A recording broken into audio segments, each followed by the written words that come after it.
I'm Dina Lawson. I'm the president of the Phi Eta Omega Chapter, Scotch Plains, New Jersey, of Alpha Kappa Alpha Sorority Incorporated.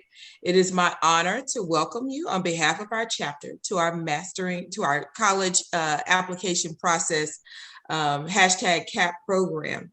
Alpha Kappa Alpha Sorority Incorporated is the first African-American sorority founded on the campus of Howard University in 1908.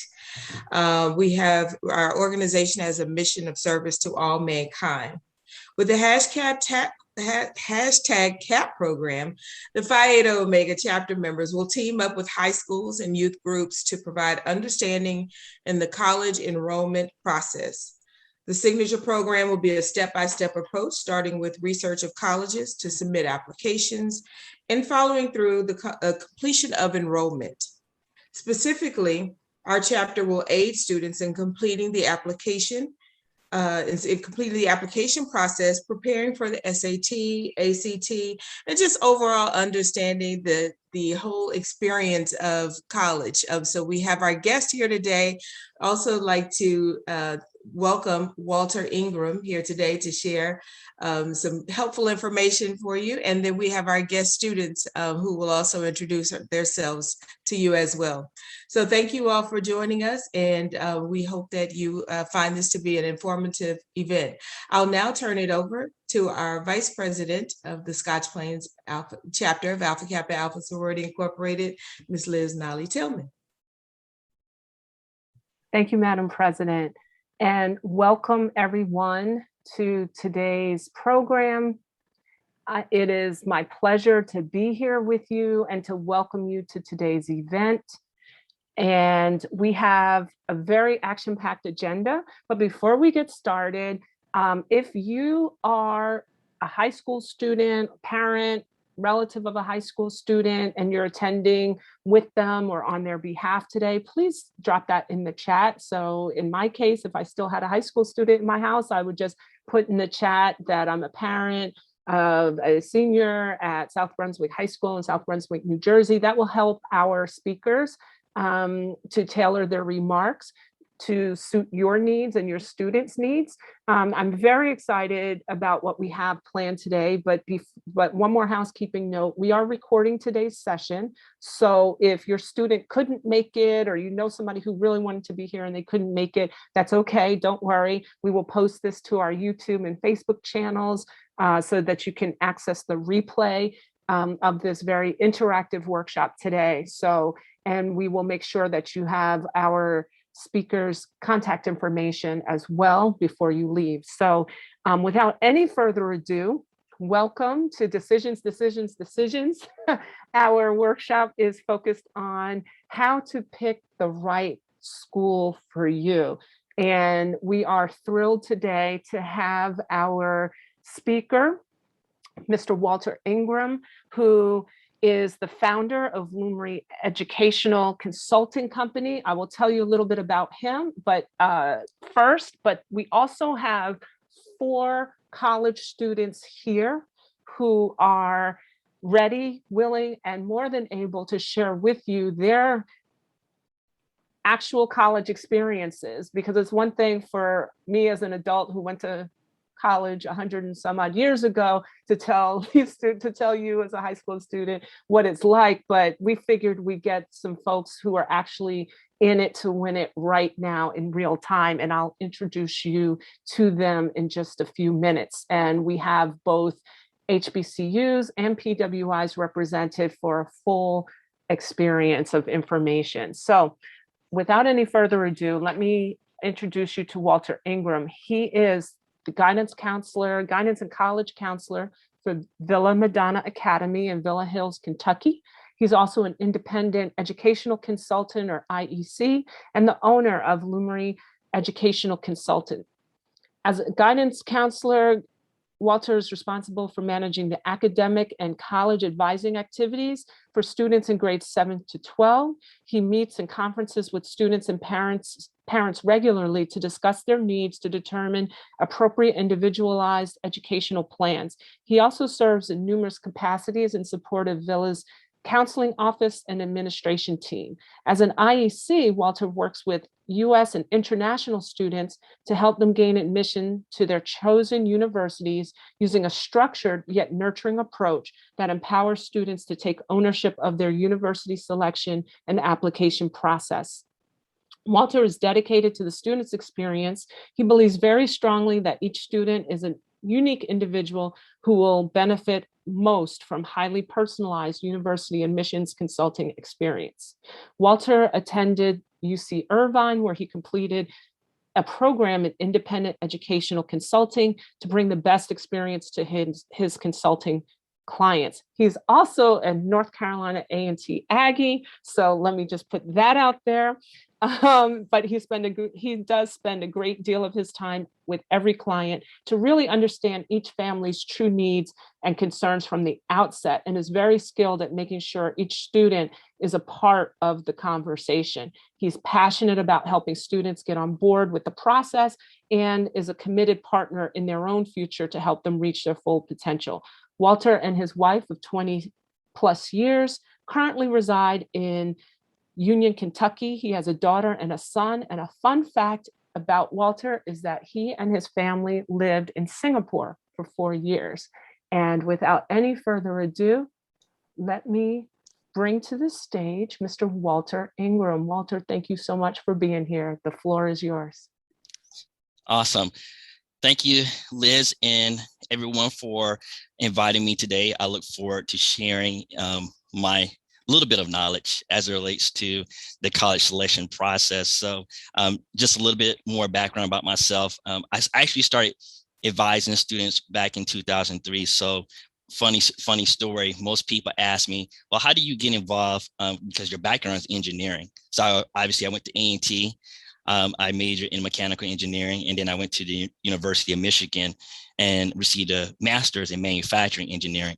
And I worked in corporate America for many years.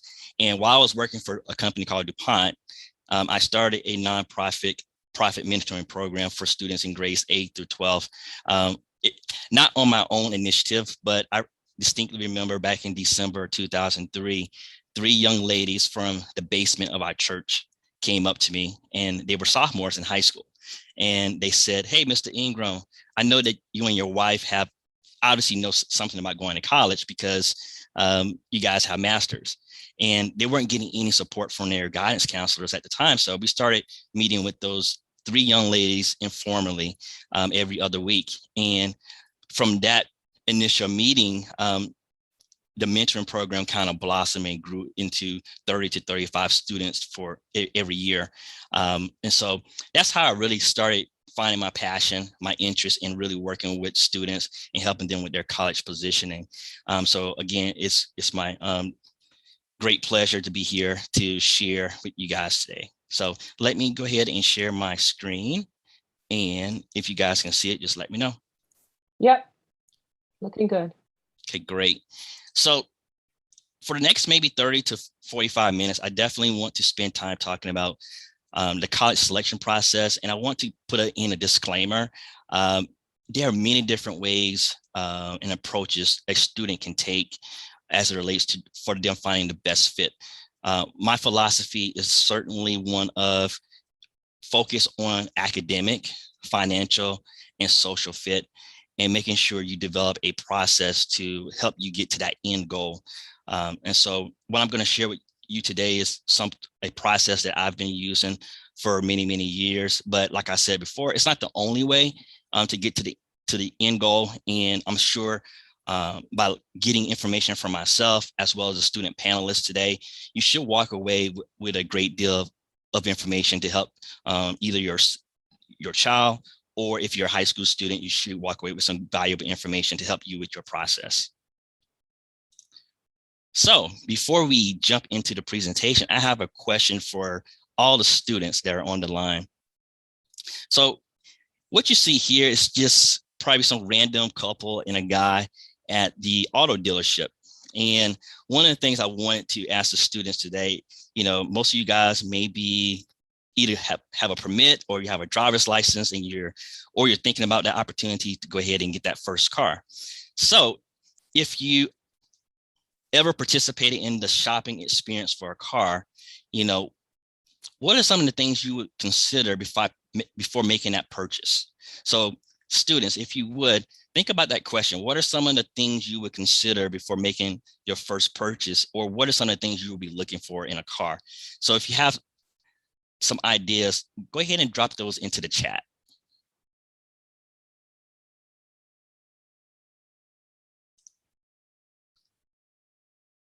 I see it's good to look good and be affordable. Aesthetics, new or used, mileage, the price tag. I'm with Chandler. I mean, I think I'm always looking for how long this thing is going to last before I buy it. Price tag, okay. Type of car. The bells and whistles, as they say. Nice, I like that. Okay, so you guys have a few ideas. Year. Okay, looks like you have a few different ideas in terms of what you're looking for before you sign that dotted line. Okay, someone said the value of the make and model, just in case you need to trade that puppy back in. Make sure you start off well. Okay, awesome.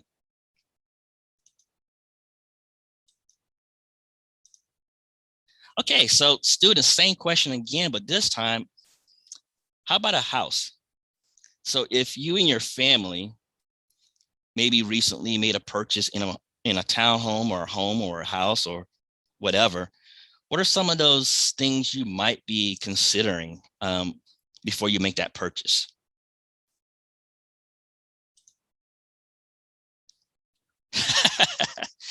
Liz needs her own room. How new are the appliances? Great point, Chandler. I just brought a new refrigerator. It wasn't nice. Resale potential. I see we got an investor. Big yard. Neighborhood. I tell you, when we moved back from when we moved back from Singapore, that was definitely one of our big considerations. Neighborhood and the school system, for sure. Okay, awesome, awesome. So, okay, you guys thought you were coming to a presentation about selecting a college. So what's the point of those, about buying a car and buying a house? What's the point? Students, tell me what is the relevance of me asking those two questions, and what does that have to do with selecting a college?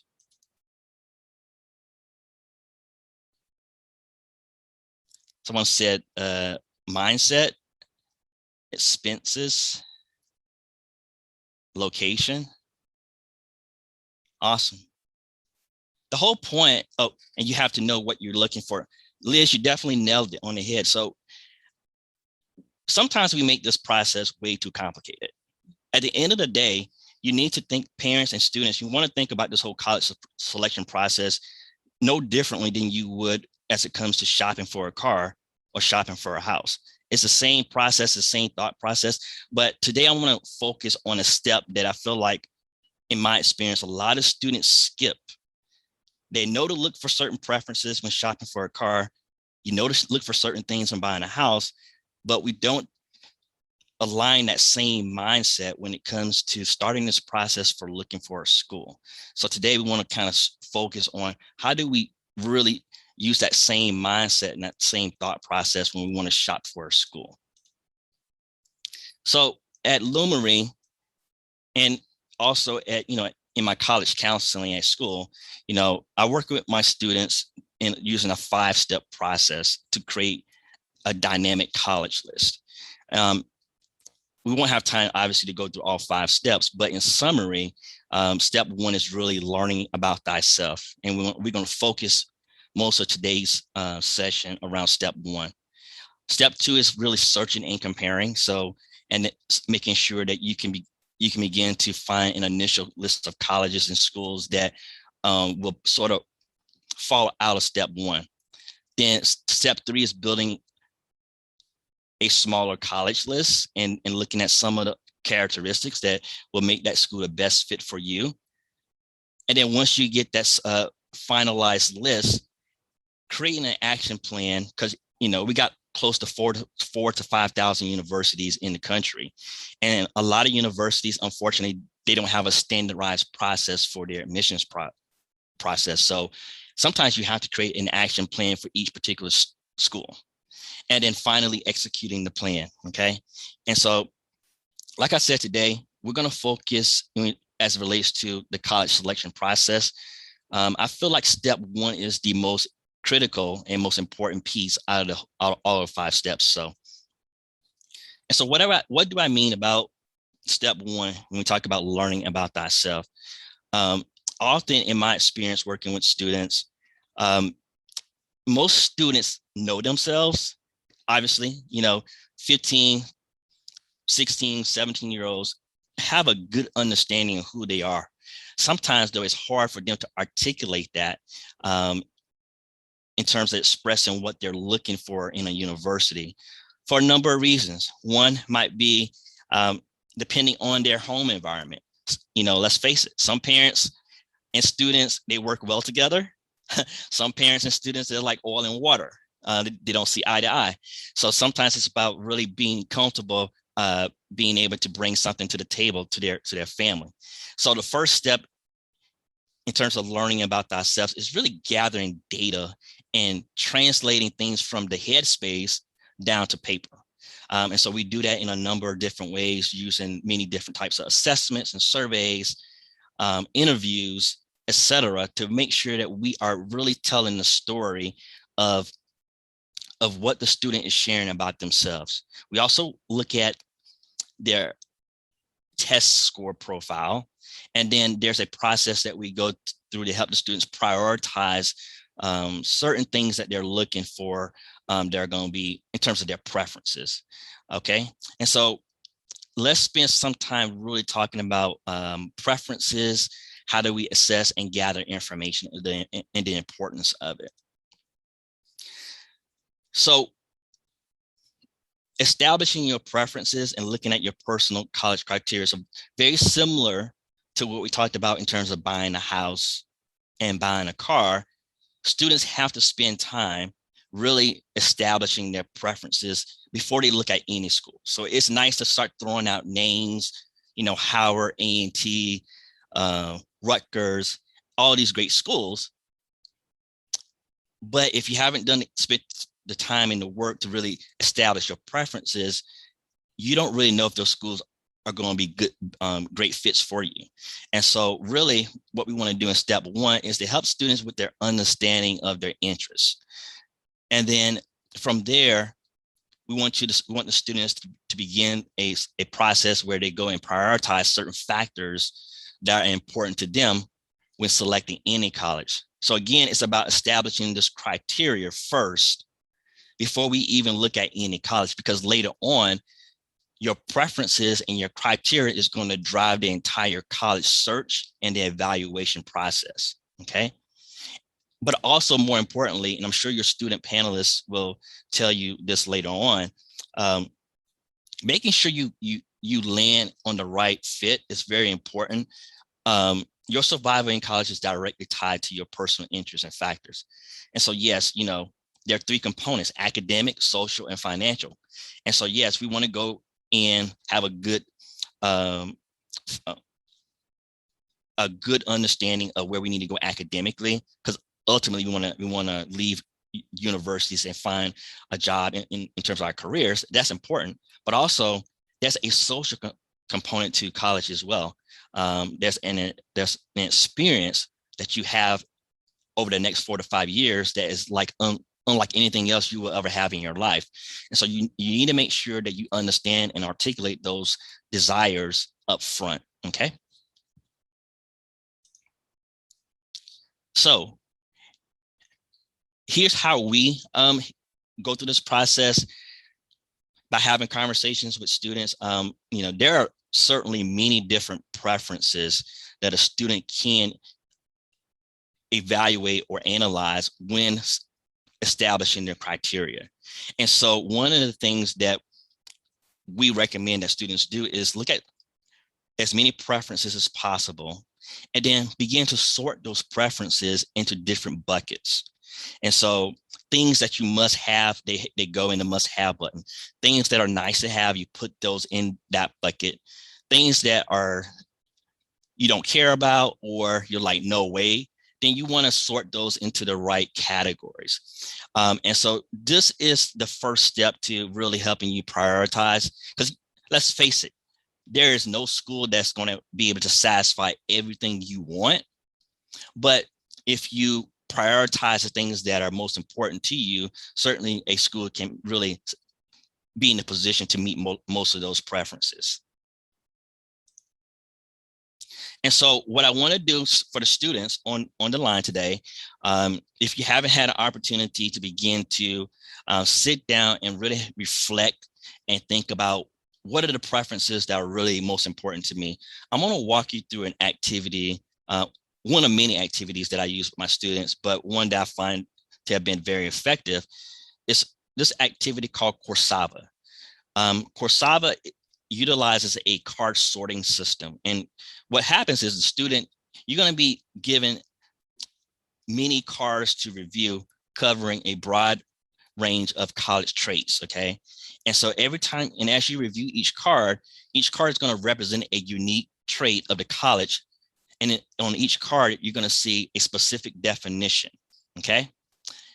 The cards are assigned in the following categories: academics, campus culture, educational culture, extracurricular activities, residential life, and student resources. And as you go through these cards, very similar to the screen I just showed you, you're going to basically put certain traits into certain buckets. So for example, we're looking at a trait called collaborative environment. And so this simply means study groups are common and students help each other out. So if that's something that you value and that's something you think based on your personality and who you are as an individual is important to you, you put it as a must have, or you can put it at, yeah, it's something that I think would be nice, but it's not something that I gotta have. You can put it as a would be nice. If it's something like, yeah, it doesn't really faze me one way or the other, it can be a do not care. Or is it something like, look, if I see that particular trait at any school, I'm going to run the other direction, then that's certainly a no way, okay? So that's the activity. You're going to basically look at many cards and you're going to sort these cards into certain buckets, okay? So before we get started, I just have a few tips in terms of making sure you have an effective card sort, okay? And so I'm sure most of you guys have heard this a million times from the teachers. Read the directions carefully, okay? And the definitions carefully, okay? So make sure you pay attention, because some cards can be pretty similar. So pay attention to the details. Second, be a little stingy. So like I said before, think about a trait and is it truly a must-have for you, okay? You don't want to have all your cards in the must-have category. So really make sure you be a little stingy with putting cards in the must-have category, okay? The third point here is make sure that you think about a no way category. So is that particular trait truly a deal breaker for you? And so if it is, then great, put it in a no way category. But if it's not really a deal breaker, it may be better suited to fall into another bracket. And then make sure you check your work. So, for example, you don't want to put two cards in the same category that would contradict one another. So for example, you might see a card that says large college and then another card that says small college, but you wouldn't put both of them in the same category must have, because those will cancel each other out, okay? So what I'm going to do now is put in the chat, I'm going to put a link that you guys can kind of go to.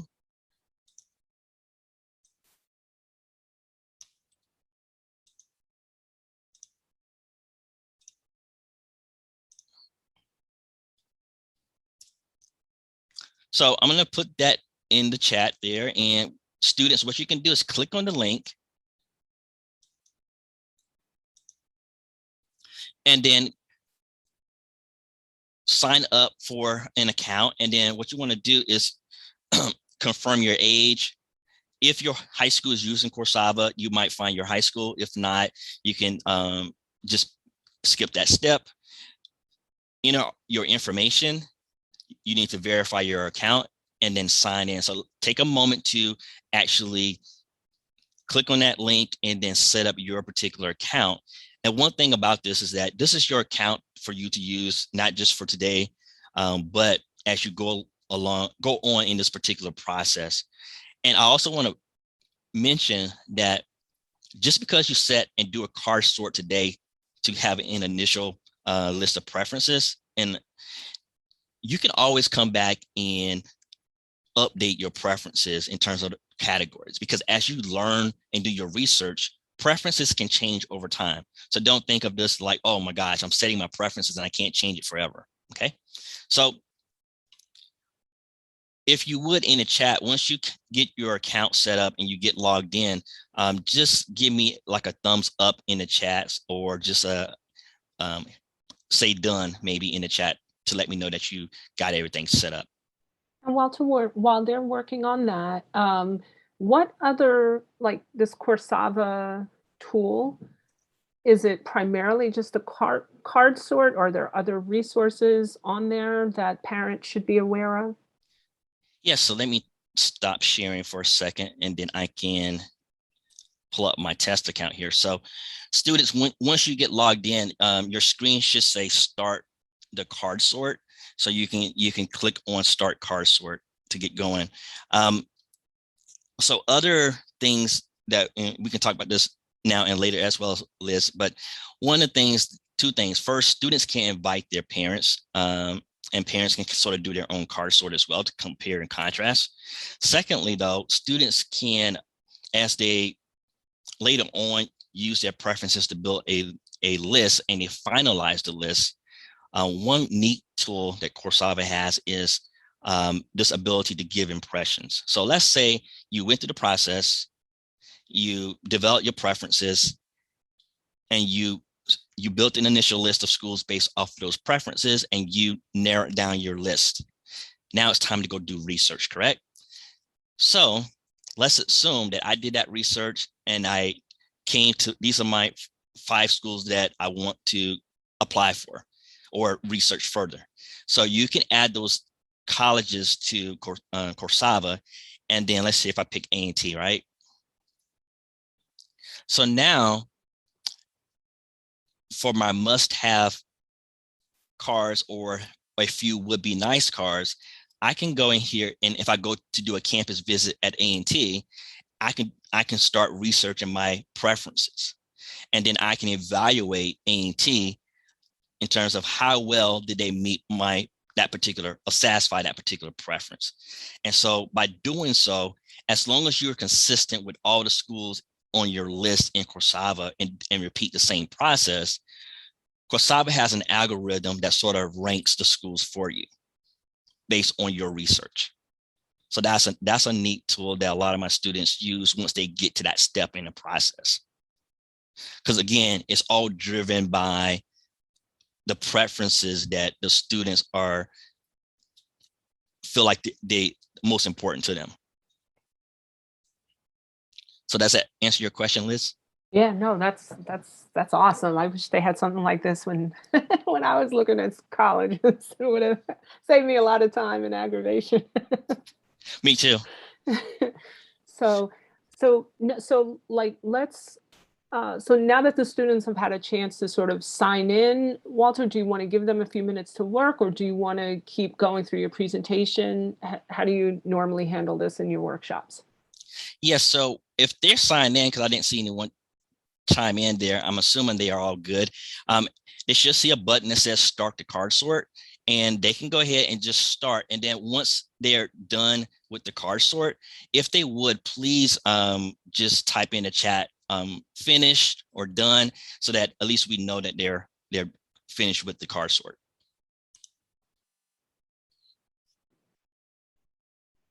Great. So, and I was just going to ask about how long does that typically take? Normally it takes about 10 to 15 minutes. It's about 128 cards, but normally students go through it pretty quickly. Okay. And they should see something similar to this picture here. Once they have a completed card sort, they'll see the category over here for the must-haves, and then they'll see a list of cards that they put in that category, and so forth.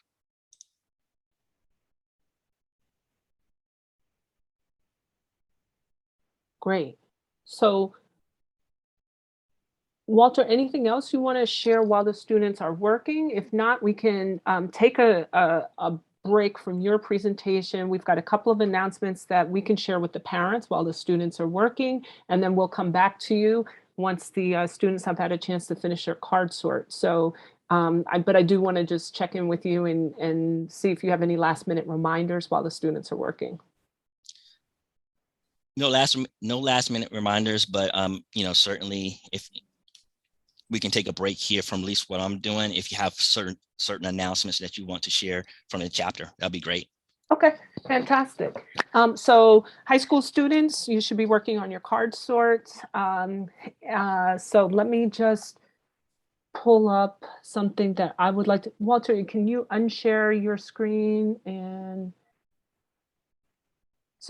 so everybody, while the students are going ahead and working on their card sorts, what we wanted to do while we just have your parents' attention is to share just a couple of announcements from the chapter.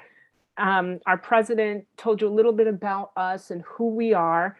We have a number of events coming up. Today's program is part of one of 5 international areas of focus that our international president has set out for us to focus on. And we have a variety of other areas that we focus on as well. So tomorrow, we have our own breast cancer awareness event. October is Breast Cancer Awareness Month, and our sorority celebrated earlier this month a Breast Cancer Awareness Impact Day. If you follow us on social media, you've probably seen the information that we've posted there around that.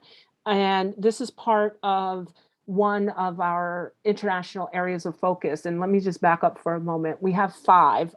They are HBCU for Life, a call to action, and that includes our #CAP program, which is our college application process, which is our signature program for the Excellence Administration that we operate under our international president, Glenda Glover. Target 2 is all about women's health and wellness. So since this is Breast Cancer Awareness Month, we have an event going on. It's a Walk Where You Are event in light of COVID-19 and all of the restrictions that both local and federal authorities, as well as our sororities administration, has put in place to keep everybody safe. But you can learn more information Then I'm going to about check out it. this other Dominican salon that's right down the street Can from you the mute house. yourself, please? Okay. If you're on, whoever's talking, can you please mute yourself? Thank you. And you can learn more about the Walk Where You Are event by going to our website, aka Phi Eta Omega.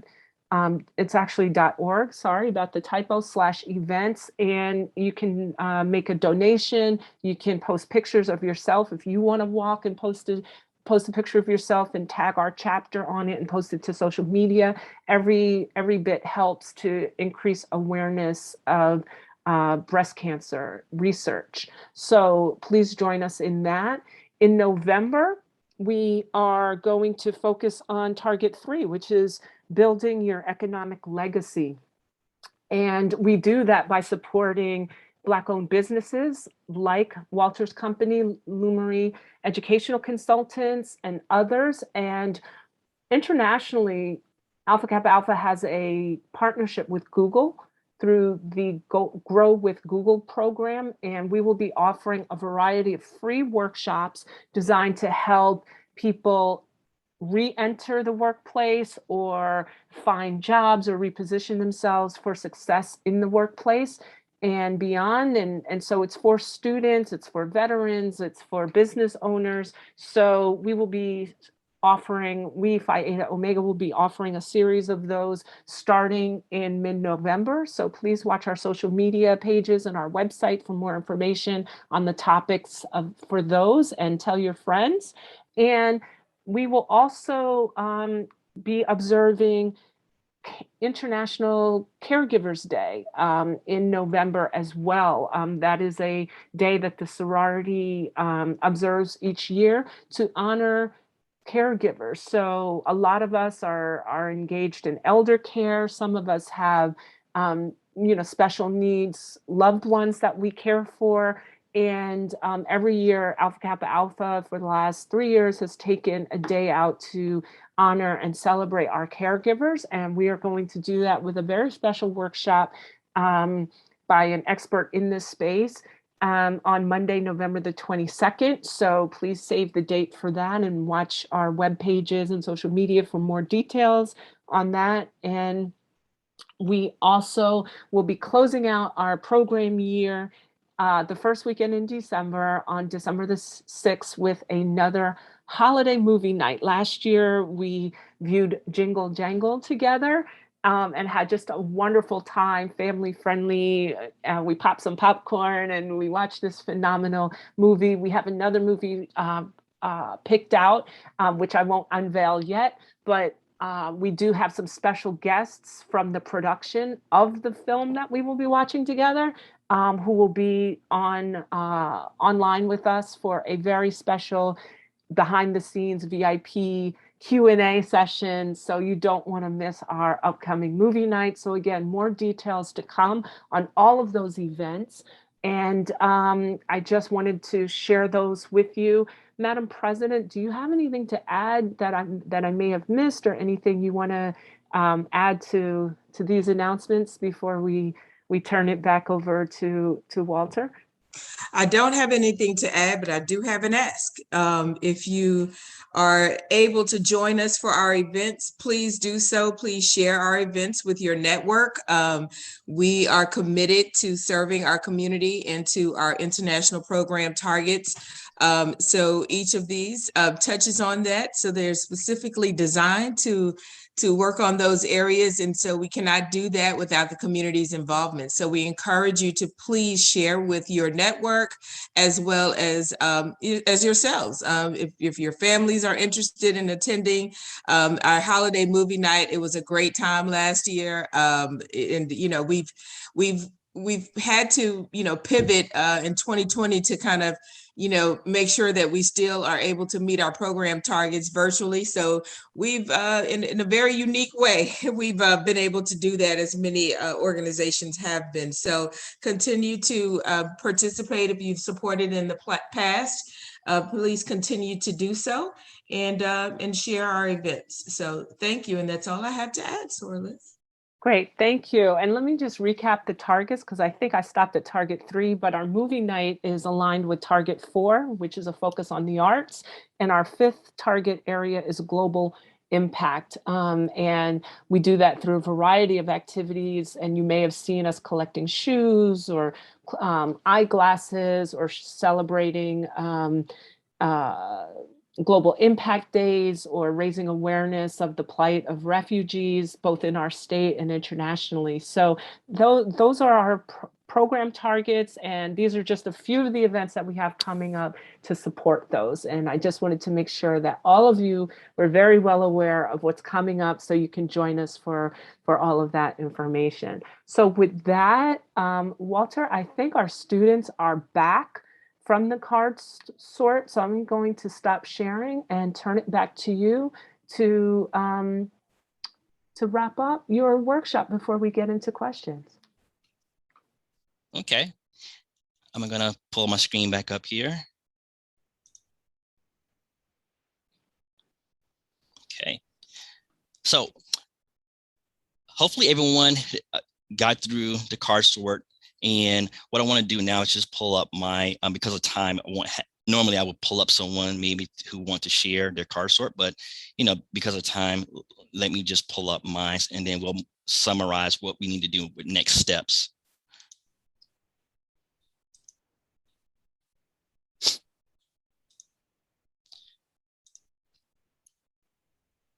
So each of you should have gotten your results, and you should be able to see your results similar to what's on the screen. So, in my example, I have maybe a few must-haves, quite a few would be nice as far as characteristics,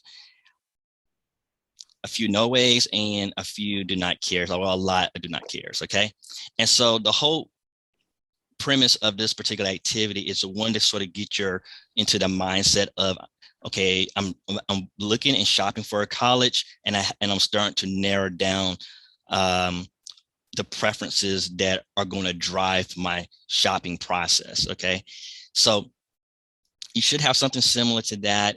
And like I said, you can always come back in here and change cards around as you go through the process, into the next phases of the process, and as you learn about individual schools that you are researching.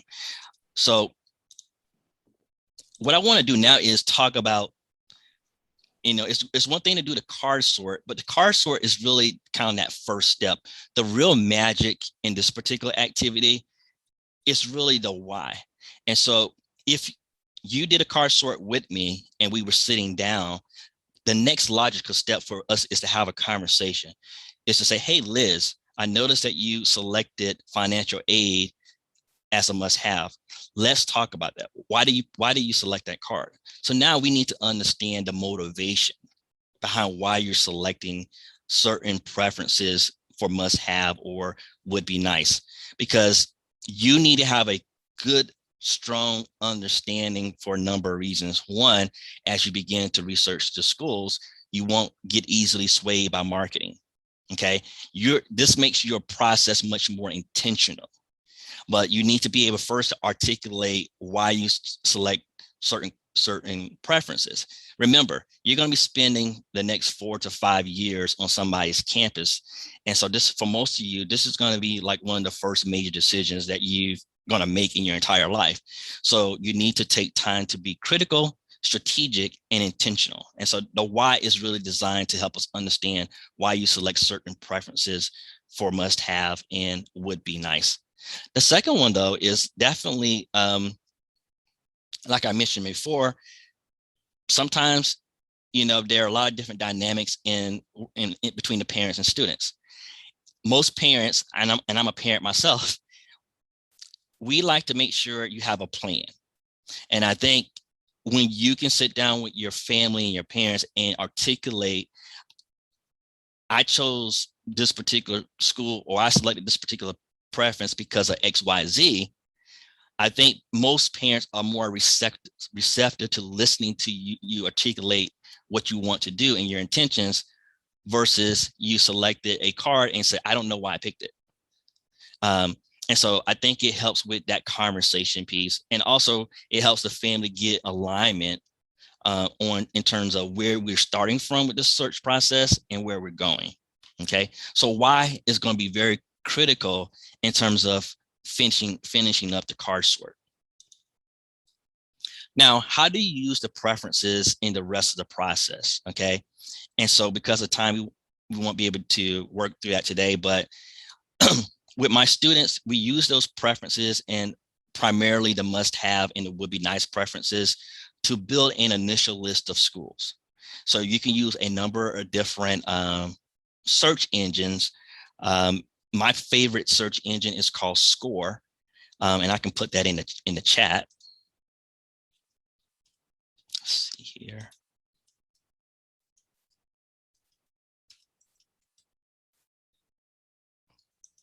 I think it's one of the best tools out there for students to help with self-discovery, et cetera.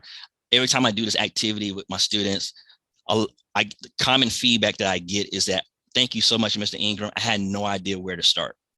And so starting with your initial list and the preferences and using a search tool like Scoir, you can input certain preferences and it begins to build an initial list of maybe anywhere from maybe 30 to 50 schools. Okay. Second way you can use your preferences, though, is to help you can use the preferences to evaluate and to narrow down that initial list to your final list. I typically recommend students to have no more than anywhere from 6 to 12 schools on their list. covering, a different categories such as, maybe 1 or 2 dream schools or reach schools, a few schools in the middle, and then some safety schools, you can get into. So maybe really no more than 6 to 12, because I have a student right now, she's applying to like 25, 30 schools. And she's stressed out because 20 of the schools, they have like extra supplemental essays, and each one of them are different. So that's like 20 different things she has to do in addition to her coursework. So I typically recommend anywhere from 6 to 12 schools if you do the research correctly. And then you can place the finalists in a ranked order, similar to what Liz asked earlier about how to use Coursera or some other system that you want to use. You can prioritize your must-have and would be nice preferences, and then evaluate how well each college satisfies those preferences and begin to put those schools in a ranked order. And then you can use your preferences as you receive acceptance offers, etc. You can use those preferences again to make your final decision. So Liz, as far as that part goes, because I want to focus primarily on that step 1 for today with the students. I'd be happy to answer any questions related to that particular part of the presentation and go from there.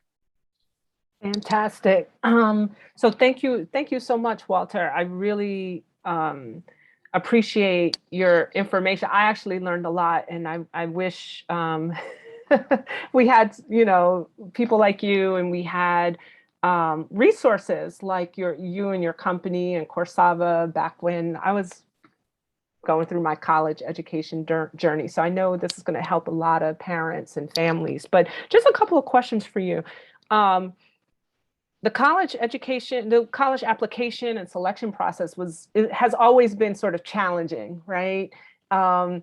Especially, there's all different types of schools and stuff like that. But with COVID on top of everything, what are some of the ways that parents and students can maybe go a little bit deeper in terms of researching schools and trying to make a good decision? Yeah, so, there have been some pros and cons, certainly, due to COVID. I think one of the big things that COVID forced a lot of schools to do is really get their act together on social media and websites. So you'll see a lot of schools have great virtual programming now, which increases their reach to further students. So I think families have really many more resources now than they did pre-COVID to start that initial process. So you establish those preferences. You can go to A&T's website or Howard's or Rutgers or any place like that, and you can have virtual events. They have virtual chats with student ambassadors now. They actually have students who are actually doing live campus tours. So where families don't have to feel like I gotta fork out $1,000 to fly to California to go visit UC Berkeley, because there are students that can walk you on a tour live virtually. There are also companies that, because of the pandemic, students didn't have the ability to get on campus. So there have been at least 2 companies, and I can get the names of those companies later, where families can pay like $30, $50, and they hire students from those campuses. And those students are paid ambassadors for those companies to give one-on-one personal tours for those families. The name of the company slips my mind right now, Liz, but I can certainly get that to you if anybody's interested. So it's been a number of different things that have really come out of this COVID, and then certainly I think the virtual information sessions. I know a lot of people are zoomed out, but if you're just looking to get that initial information, I think those resources are very valuable. Nothing that will ever, I don't think anything really get past doing an official campus visit. So once you get to that point where you got that final list, I still think families need to step foot on a campus to really get a feel for the institutional culture of a school. And it's best to always go to a school while the students are there. It's best to go hang out in the cafeteria, to to really kind of get a sense of what is the environment really like on a school campus. It's one thing to see it on a website in a marketing material, but nothing will ever beat the campus visit. Right. No, that's a really, really great point. And there's all different kinds of schools and institutions. I know we've got, we talk a lot about HBCUs and we talk about PWIs, and we've got representatives from both of those. But what are the other types of schools that students and parents could consider? Oh, great question. So many, right? I think you can always start with the large state flagship universities. If you're in Virginia, your University of Virginia. My alma mater. Yeah. So you got the large state flagship schools, and then you got your small private schools, like William and Mary, et cetera. You got your liberal arts institutions. I don't know if parents are familiar with what liberal arts schools are. They're typically schools that focus on having a core curriculum, and they focus on developing your transferable skills, because they believe that students should be exposed to a variety of skill of content. So it's not limited versus a traditional school that's more career oriented focus. You got your female schools, you got your male schools, you got large, small. So I think a lot of this just comes back again to your preferences. And that's why we do the learn about yourselves. And I think once you figure those preferences out, you will definitely find the right roadmap to the school that is the best fit from all the number of schools that are so different and such a large variety of universities out there. Mm. No, that's great. And what are like some of the questions, and in a minute, I'm going to ask our student panelists to join you for this Q&A so they can get on it too. But just in terms of your work with parents and students, when they go or when they are on this virtual tour, when they go actually to visit, what are maybe the top 3 questions they should be thinking about asking? Awesome. Well, I think at least in my practice and my process, everything is still driven by the preferences. And so as a part of that conversation when we're talking about why, and then we prepare for that college visit or a conversation with a student at campus or a college admissions representative, we focus and develop questions to help students gather information for their preferences. So that's really the first thing. So no questions may be quite the same if you're going that route, but some common questions, I think, some general questions would be, if I'm talking to a student, I encourage students to walk up to another college student all the time. So I would tell the students, why do you choose major X? Or what are the most common reasons for students choosing the major that you're in? How hard do the students work here? How much and where do most people study? The typical freshman course or the typical freshman load. What is the campus like on Friday? So I would, tell me what is your typical Friday? And then trying to lead into the weekend. Ask about the relationships with the professors. Are you working directly with the professors, or is it really you working with a graduate student or a TA? And then, ask the students about the surrounding community, because you're going someplace to live for 4 to 5 years. So you're not just going to the school, you're going to be a part of that community. So those are some of the basic questions, I would tend to have students ask about. There are a number of other questions that students can ask on their campus visit, but those are just a few samples. No, those are great. And I think that's a great segue to bringing some of our college student panelists on board. If you guys can turn your cameras on, I'll bring you up one at a time. And if you can just introduce yourself, talk about where you go to school and maybe what you're majoring in, as I bring you up one at a time. And just to introduce yourselves, and then we'll get into some questions. So we'll do it alphabetically. So at first, I am going to, let me see if I can. So Amber, can you, if you can turn on your video. Hello, everyone. Okay, hello. So Amber, tell us about yourself and where you go to school and what you're majoring in. Hey, I am Amber Burrows. I go to Rutgers University in New Brunswick, New Jersey. I major in journalism and media studies with a minor in theater. Great. And I'm trying to also minor in creative writing. Oh, wow. Cool. So welcome, Amber, and thank you so much for being here. Let's see. Chandler, tell us about yourself. Hi, everyone. My name is Chandler. I am a recent graduate of Howard University. I was a broadcast journalism major, political science minor, and I currently live in New York and I'm working.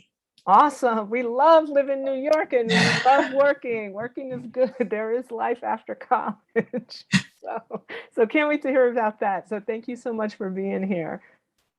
Taylor, tell us about yourself. Can you guys hear me? Yes, we can. Okay. Good morning. I'm a first-year psychology major with a minor in business marketing, and I go to Hampton University, and I am from Woolwich, New Jersey. Awesome. Thank you so much for being here. And last but not least, Elise, let's see. Start your video so I can spot you. Oh, wait, here we go. Sorry, I was in the wrong place. I love technology. There you are. Hi, Elise. Hi everyone. My name is Elise Thompson. I go to Stockton University, which is in Galloway, New Jersey. It is a PWI, or predominantly white institution. And then also I am a part of Alpha Kappa Alpha Sorority Incorporated, and I am the current president of Phi Chi Chapter. Awesome. Thank you guys for being here so much. And you just heard Walter talk about kind of a very thoughtful, if not scientific process for figuring out what you want in a college experience. Now that you guys have had a college experience or you're having a college experience, I'm curious to know, how did you pick the school that you went to? Go ahead, Chandler. I actually went to a Jack and Jill teen conference back in, I want to say I was a junior in high school. Before that, I wasn't really entertaining the idea of an HBCU. I didn't think it was beneficial to me. I didn't want to go. I saw what it could do to be in a space with all Black people just from being at teen conference for a weekend. And then I did an official recruiting trip because I was on the swim team at Howard for 2 years. And I want to say at one point, I think Howard was about to be the only school I was going to apply to. Oh, wow. And I just didn't want to be the only Black one in my classes anymore. So that's really what it came down to. Wow. Yeah, I'm seeing some of your cohorts nodding their head. Taylor, why did you pick Hampton? Okay, so some of the things that I chose to think about when I was choosing Hampton, I know I wanted to be in a suburban lifestyle because that's what I grew up with, but I did want to be around people who wanted to see me win and wanted to see me excel and all going through the same movement that I was going through. And with it being a COVID year, with the sophomores here at Hampton, they're still going through the experience that I'm going through. So I feel like there was a good connection there, and they had a lot of the classes that I needed for my major. Great. Amber? So my journey to Rutgers was a bit different. I wasn't straight out of high school saying I'm going to Rutgers. I actually went to a school called Albright College for my first semester, and I hated that institution. So I got up out of there after my first semester. And I only applied to 2 schools, Rutgers and William-Patterson, because I thought if I'm going to transfer, I might as well go back home. So that's how I ended up here. Oh, wow. Very, very cool. Thank you for sharing that, because not everybody's journey to college is the same, nor is it necessarily linear. So thank you for sharing that. And Elise, how'd you wind up at Stockton? Well, first and foremost, Stockton is like a really affordable school, and that was something that was important to me because when I started my college journey, I really wanted to become an engineer, and engineering schools are very expensive pretty much everywhere. So Stockton had a nice program where you could go there for 2 years, get a degree in physics, and then transfer to another school and finish out your engineering degree. So affordability definitely was one of my top priorities. Um, and then I actually ended up changing my major. So when I changed my major, I wasn't sure if I wanted to stay at Stockton, but I changed my major to hospitality, tourism, and event management, which I know is a full 180, but I changed my major. And Stockton actually has an amazing hospitality program. So that really helped me to decide that I wanted to stay. Oh, wow. And that's a great segue, because I know 100 years ago, when I was trying to figure out what I wanted to do with myself after high school, I had no clue what I wanted to major in, right? I mean, and Elise, you're just like, like scaring me with how focused you were. I wanted to be an engineer, so I picked this school for this reason, so on and so forth. And then you pivoted. So, but what advice would all of you guys give to high school students who haven't figured it out yet? Because the ones that have figured it out, they've got their spreadsheets, their whole life is mapped out and everything like that. But what about those who are more like me, who didn't have a clue like where to start in terms of a major or whatever? What advice would you guys give students like that? Chandler? I think it's really important to find what you're passionate about and let that transition into what you may think you want to do full time. A lot of people go to med school or law school because other people have told them that's what they should do, not really because that's what they want to do.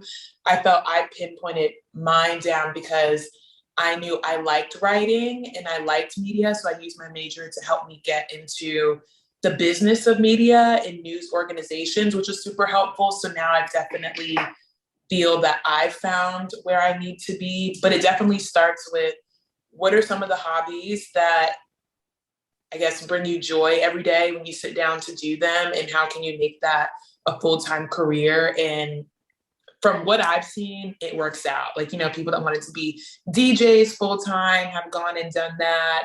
People that have wanted to be doctors or vets or things like that. So I've definitely seen it all. But also being at Howard has made that possible for people to do it all as well. I want to come back to that point, but does anybody else want to weigh in on how do you find your major? And I'm going to add Walter to the chat too, to see, because he might have some insight based on his experience working with students and parents. Elise, and then we'll go over to Walter. So I would say the biggest thing to remember is that as a person, you are very fluid. It's very easy to kind of change your path. Sometimes, like me personally, I was locked on to being an engineer since 7th grade. And that was all I wanted to do. That was all I wanted to be. And then I got there and I was like, you know what? I don't think this is actually what I want. And to have that realization, like, oh man, that's what I assume a midlife crisis is like. But to have that realization, I was completely lost, and I had to start from the beginning of trying to figure out what I was even interested in. So for myself, what I did was going through and like looking at anything that I had done like in my entire life, basically, and be like, okay, did that light a little fire? Like, and kind of cycle through and see. So like, I know one of the things that I loved to do was plan like birthday parties and stuff for myself, my siblings, stuff like that. And I was like, okay, so that's somewhere to start. Where can I go where I can do this? And after doing some research, I found out that event planning was like an actual job. Like hospitality was something I could major in. It wasn't just something that you just kind of did. So when I found that out, from there, I had a starting point, and I kept researching, and I kept going deeper and deeper. And I realized that like that this is something that I not only want to do full time, but this is something that I'm good at. And it's something that, even though it's completely different from where I began, it's still something that I can consider the right path. And then also I would just like say, don't be afraid to go in undecided as well. I know a lot of people that have gone in undecided, and I think it's honestly helped them because like I know myself, because I went in as a physics major and I did that 180, I lost so many of the credits that I had earned. So I had to like, now I'm not going to graduate on time. So like, don't be afraid to go in undecided, because that just means you get like your, like all like your English classes, your math classes like out the way, and then you can go and do your core classes later.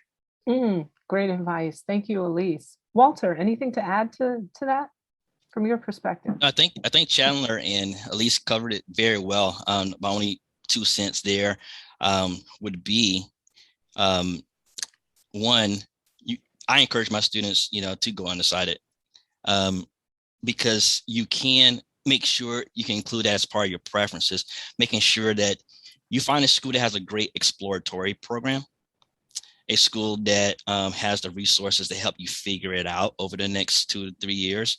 And some colleges do that very well, and others, they slip service. So that's part of your research, like Elise said, is that making sure that you find a school that has a great exploratory program and a demonstrated track record of helping students sort of like figure it out. And the second part to that would be making sure that if you don't know your passions or interests, at least be able to articulate what you don't like. Okay. And so being able to have those conversations as well. So those are the only other 2 additions that I would share. Great. Thank you, Walter. And Angie dropped into the chat, college is challenging. Make sure you follow your passion. It will keep you going if you grow weary. And so I think that really just reinforces what our panelists have said.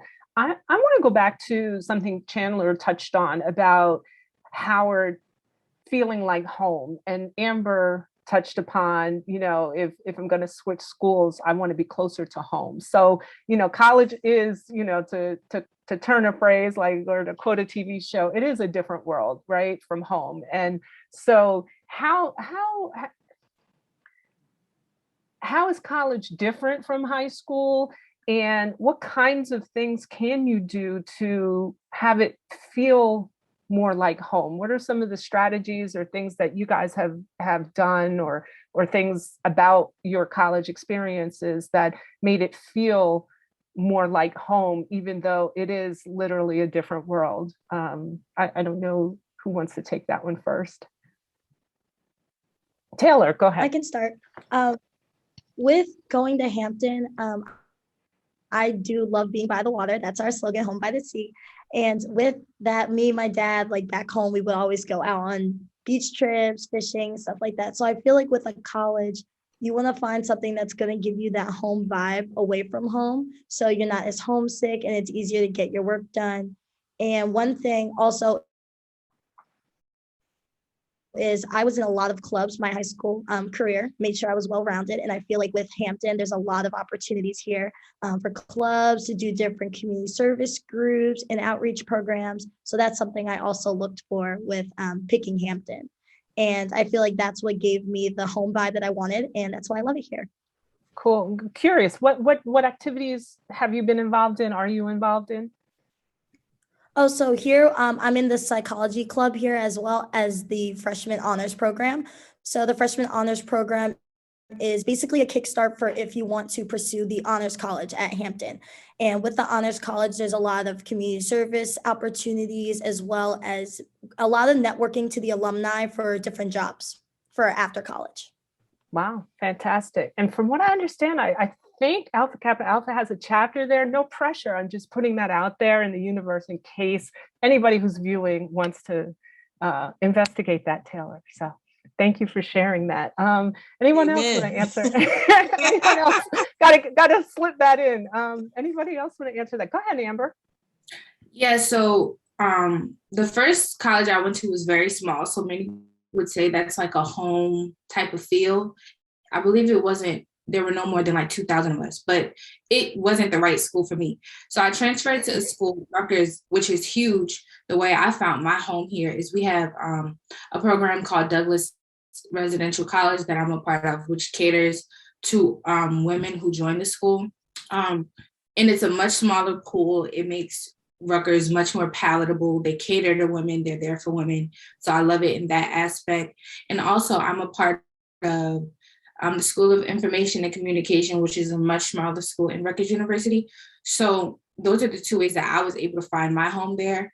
And it's much more easier to navigate a huge university if you can find smaller spaces like that. So parents and students, if you are looking for big universities, to make it much more homier, I would try to find your little groups in there. Also clubs, stuff like that.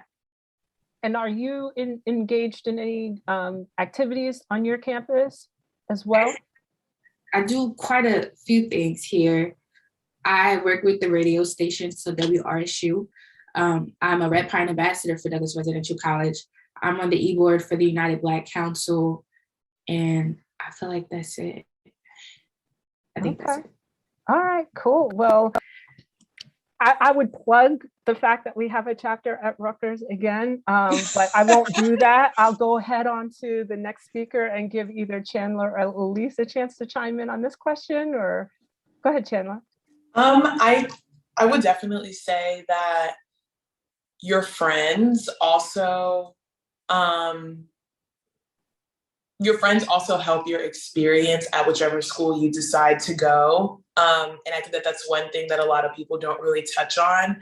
I've had all of my friends since freshman year. We've all been very good friends. And I feel like that has shaped my experience that I've had. I feel like if I did not go through Howard with that solid of a friend group, maybe I would have transferred.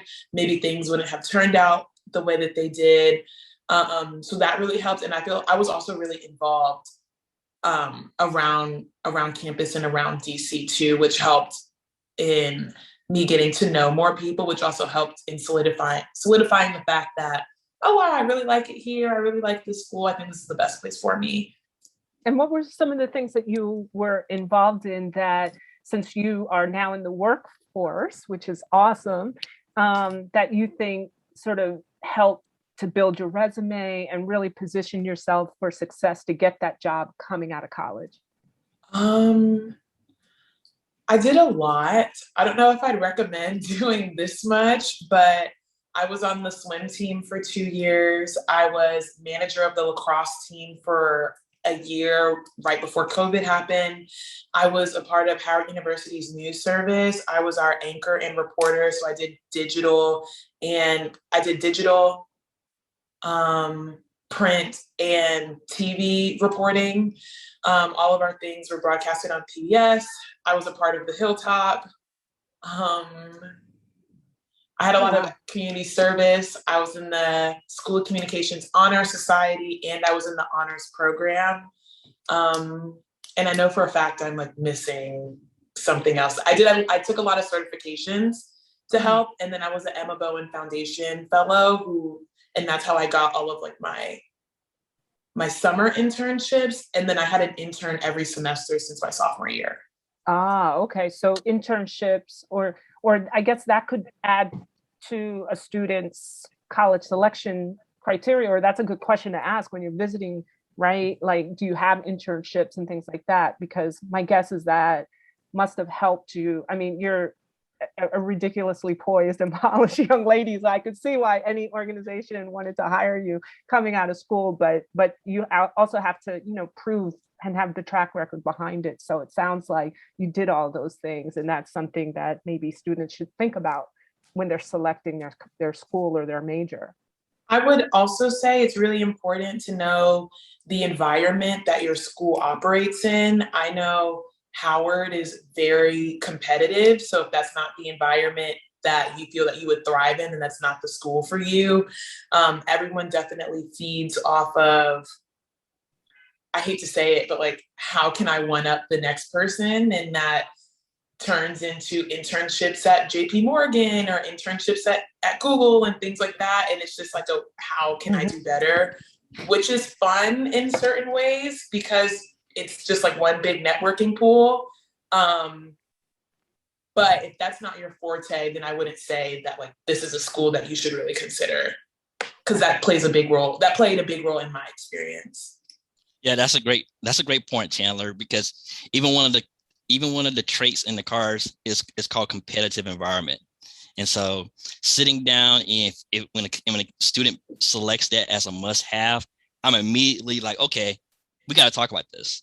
I want to understand why you chose that as a criteria and a preference, to make sure, to your point, Chandler, that they understand the environment that they're working in, because you might be coming from this little tiny school here, and what's competitive here might not be the same as a Howard or a Hampton or a Morehouse or a Spelman or Rutgers or et cetera. So that's an excellent point, and something that the sooner that those conversations are had, then the better off in terms of the selection process. Great. Elise, did you want to chime in on this one? Sure.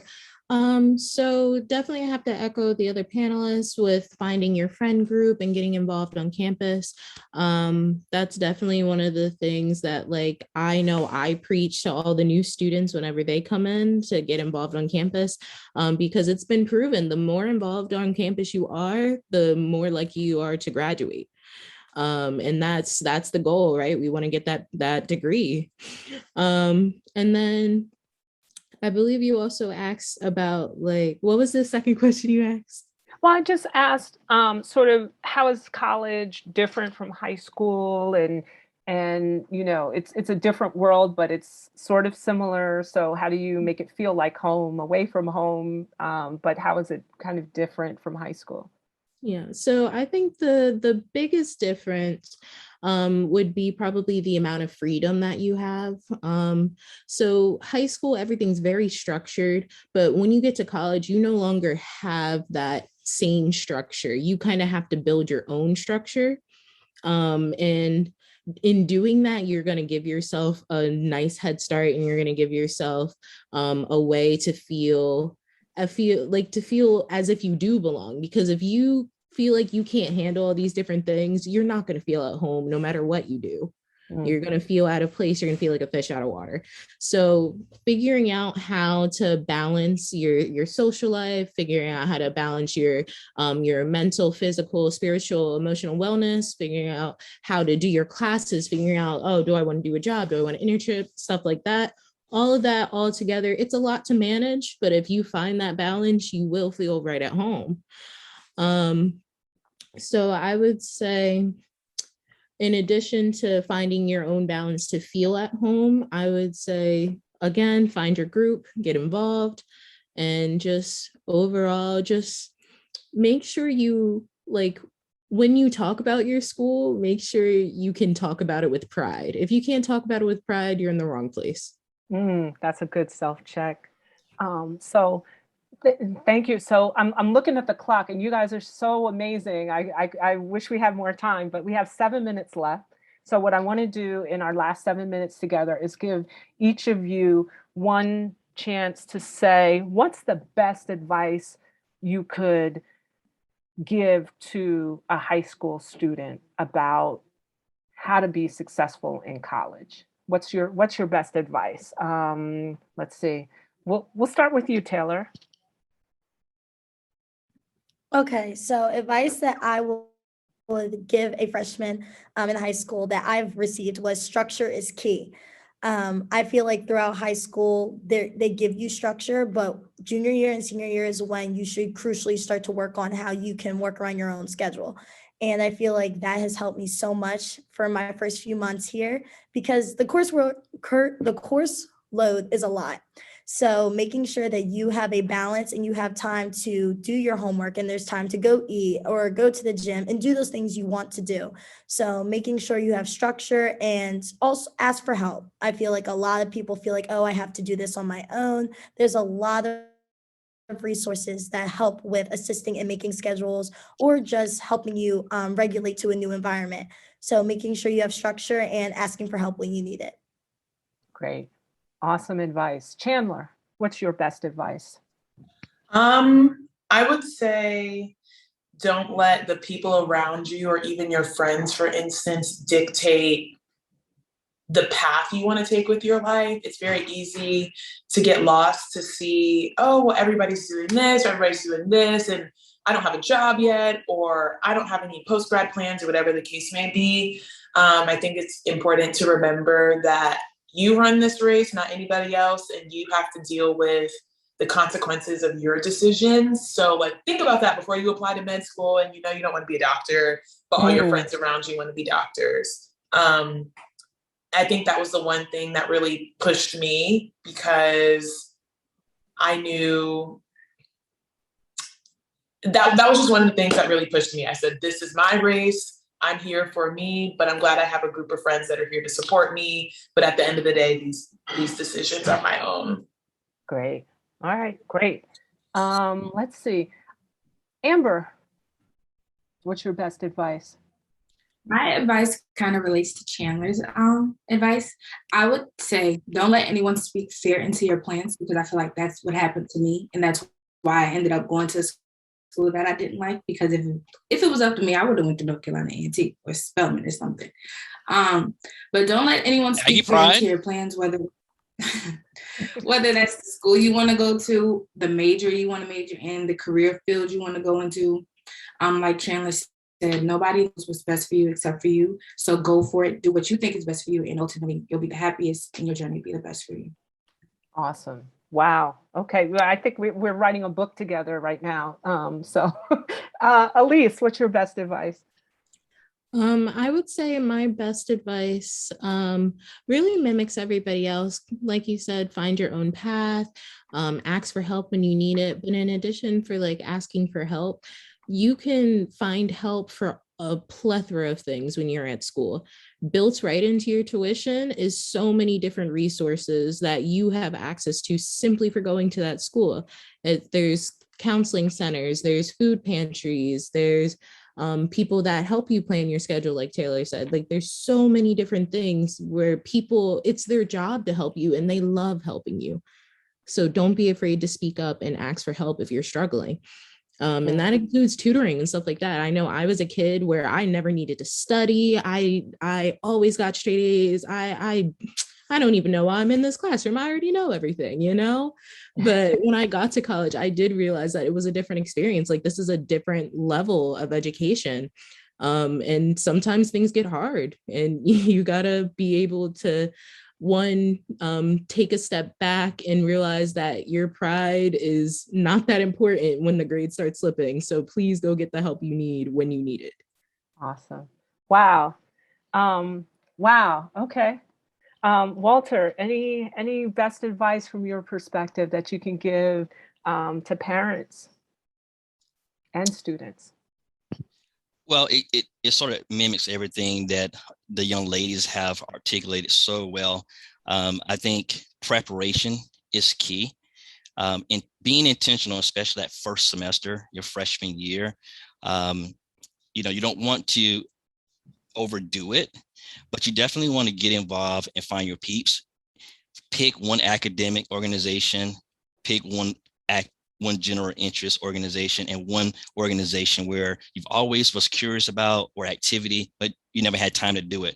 Start with something slow, find your people, and make sure that first semester that you are transitioning well, because I think students who it's statistically shown that students who actually can make it past that first semester have a higher rate of retention and being successful and throughout the remainder years of that particular school.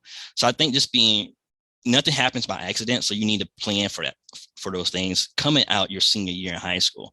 So preparation and everything else that everybody else has already said, the structure, the time management is key, etc. So. Awesome. Wow. All right. Well, we have literally 1 minute left, so let me just stop there. And I could talk to you all day, and maybe we'll have to come back again next year for another panel. But please, everybody, join me in giving all of our speakers and our panelists a big round of applause today. I think they were all phenomenal and did just an amazing job. I'm so inspired. Chandler, Elise, Amber, Taylor, with all the craziness going on in the world, hearing you guys talk and sharing your experiences and seeing what the future looks like in you gives me such pride and such hope. And it also reassures me as a parent that there are multiple pathways to finding success and being and living happy, productive lives that we can all be proud of. So thank you so much for being here and doing such a phenomenal job today. So let me just give you guys a round of applause. And Walter, as always, it's always a pleasure to chat with you. I learn every time you and I have a text exchange or exchange posts on Facebook or what have you. And I just thank you for taking time out of your weekend also to come and share your wisdom and experiences with us today. So thank you. With that, I'd like to bring up our president for her closing words today. Thank you, Ms. Liz Nolly Tillman. And thank you to all of our guests and our panelists, rather, as well as Mr. Walter Ingram. Thank you for sharing that knowledge with us. And for all you young students, I am thoroughly impressed with all of you. Excellent job sharing and giving some valuable information to other young high school students that are on the line. And I know that they will find it helpful because I enjoyed listening to each and every one of you. So I know your parents are proud. I am proud. And I was like texting like cousins and relatives of some of you all that I know that are in our chapter. So very proud of you and all that you're doing. I wish you continued success on your educational journey. And again, you know, just keep pushing. So and then Ms. Chandler, I know well. Chandler, thank you for joining us and good luck to you. And you're already well on your way working in New York City. So I know Chandler's mother very well. So Thank you. Yes, definitely. We're proud of you and proud of all of you. So Mr. Walter Ingram, thank you for sharing that knowledge with us today. As far as I learned about all of this wasn't around when I was choosing my college. Let me just say that. So valuable information, and we certainly appreciate you spending your Saturday morning here with us to share that with us. So thank you. And to our program committee, led by Ms. Liz Nolly Tillman. We appreciate you all. I know that we have members on the call today, members of Scotch Plains chapter of Alpha Kappa Alpha. Just kind of raise your hand, wave your hand. So, but thank you all as well to our chapter members. It takes quite a bit to prepare, and to all of you. So we want to make sure that I want to express my gratitude and appreciation to everyone.